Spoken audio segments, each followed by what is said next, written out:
आज हम भारतीय संविधान का पहला भाग यानी संघ और उसका राज्य क्षेत्र पर चर्चा करेंगे।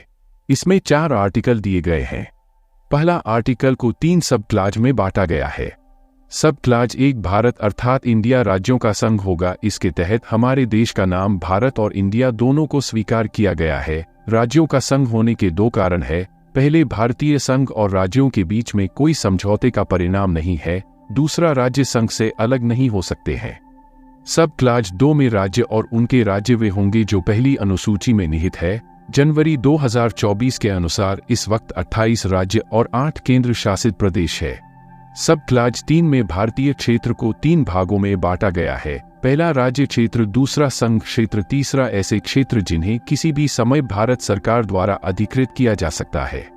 दूसरे आर्टिकल में नए राज्यों का प्रवेश या स्थापना है। इसके तहत संसद नए राज्यों की स्थापना के लिए कानून बना सकती है। इसके द्वारा ऐसे राज्य जो भारत के संघ का हिस्सा नहीं है वह आर्टिकल 2 के अंतर्गत भारत के संघ के रूप में शामिल होते हैं।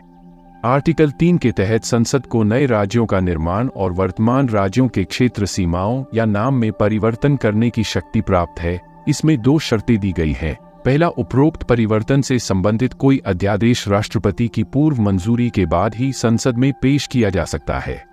दूसरा, राष्ट्रपति उसे अध्यादेश को संबंधित राज्य के विधान मंडल का मत जानने के लिए भेजता है। राष्ट्रपति राज्य विधान मंडल के मत को मानने के लिए बाध्य नहीं है, भले ही उसका मत समय पर आ गया हो। इससे यह स्पष्ट होता है कि संविधान संसद को यह अधिकार देता है कि वह नए राज्य बनाने, उसमें परिवर्तन करने, नाम बदलने या सीमा में परिवर्तन के संबंध में बिना राज्यों की अनुमति से कदम उठा सकती है। अर्थात संघ सरकार राज्य को समाप्त कर सकती है, जबकि राज्य सरकार संघ को समाप्त नहीं कर सकती है। अनुच्छेद 4 कहता है कि अनुच्छेद 2 और 3 लागू करने के लिए अनुच्छेद 368 के द्वारा संशोधन की कोई जरूरत नहीं होती, वह सामान्य बहुमत से पारित होंगे। क्या सांसद किसी राज्य की क्षेत्र को समाप्त कर भारतीय क्षेत्र को किसी अन्य देश को सौंप सकती है? हाँ, यह कार्य अनुच्छेद 368 में ही संशोधन कर किया जा सकता है।